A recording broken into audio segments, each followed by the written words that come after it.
Hi welcome to சந்தா சமையல். நம்ம இன்னைக்கு தாபா ஸ்டைல் எக் கிரேவி எப்படி செய்கிறது பார்க்கலாம். ஃபஸ்ட்டு மசாலா விழுது ரெடி பண்ணிக்கலாம்.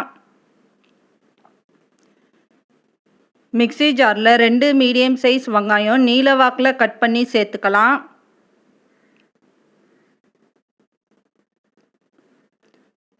மூணு பல் பூண்டு சேர்த்துக்கலாம். இஞ்சி ஒரு துண்டு சேர்த்துக்கலாம்.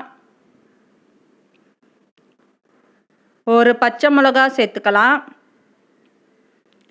ஒரு கைப்பிடி அளவு கொத்தமல்லி சேர்த்துக்கலாம். இப்போ தண்ணி சேர்க்காம அரைச்சி எடுத்துக்கலாம். இப்போ அரைச்சி எடுத்திருக்கேன். ஸ்டவ் ஆன் பண்ணி கடாய் வச்சுருக்கேன். 4 டீஸ்பூன் அளவு எண்ணெய் சேர்த்துக்கலாம்.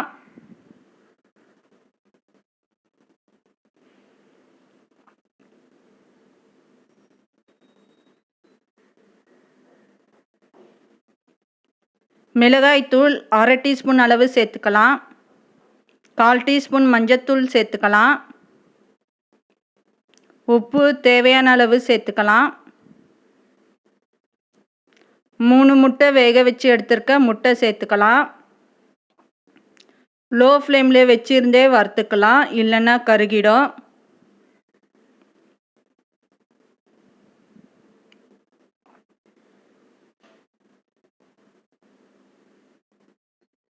இப்போ முட்டை ஒரு பிளேட்டுக்கு மாற்றிக்கலாம்.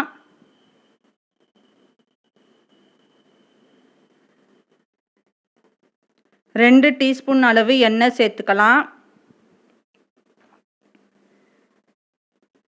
ஒரு பிரியாணி இலை, ஒரு பட்டை, 2 ஏலக்காய், 3 லவங்கம், அரை டீஸ்பூன் ஜீரகம் சேர்த்துக்கலாம். இப்போ இதெல்லாம் பொரியணும்.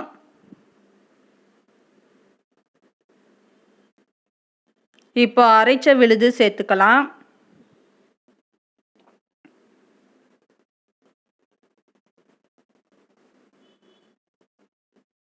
இப்போ விழுதோட பச்சை ஸ்மெல் போகணும். மீடியம் சைஸ் தக்காளி 1 கட் பண்ணி சேர்த்துக்கலாம். தக்காளி சேர்த்துட்டு நல்லா மிக்ஸ் பண்ணிக்கலாம். தக்காளி வதங்கணும்.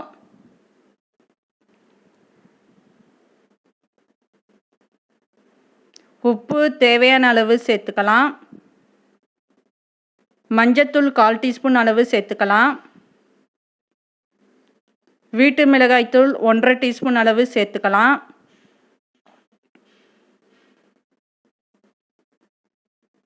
கால் டீஸ்பூன் கரம் மசாலா சேர்த்துக்கலாம்.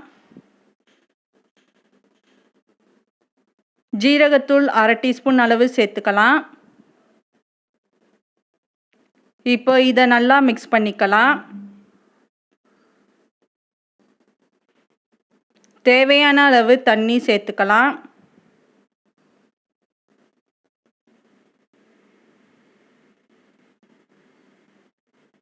தண்ணி சேர்த்துட்டு நல்லா மிக்ஸ் பண்ணிக்கலாம்.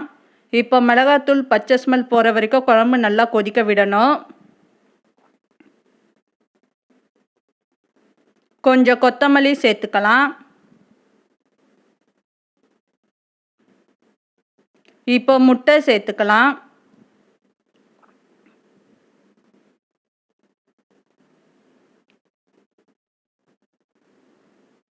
இப்போ மிக்ஸ் பண்ணிக்கலாம். 1 நிமிஷத்துக்கு கொதிக்க விடணும். இப்போ ஸ்டவ் ஆஃப் பண்ணிடலாம்.